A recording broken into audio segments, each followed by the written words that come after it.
Is your TikTok effect or TikTok filter not working on your iPhone? Hi there, if you're using TikTok on your iPhone and experiencing issues with your TikTok filter not working on your iPhone, try out this quick and easy step-by-step guide to resolve the problems. So without wasting any more time, let's get started. Solution 1, check the new update. Open App Store, tap Search, type TikTok. If there is a new update, please update your TikTok app.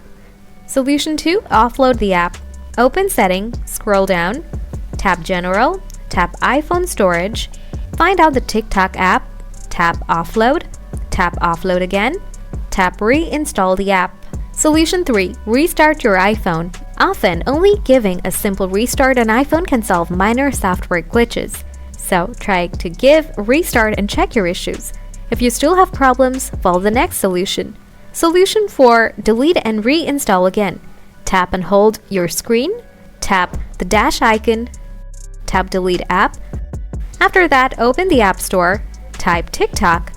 Now reinstall the app on your iPhone. After following the processes, please ask me in the comment section if you still have anything to ask. Thanks for watching!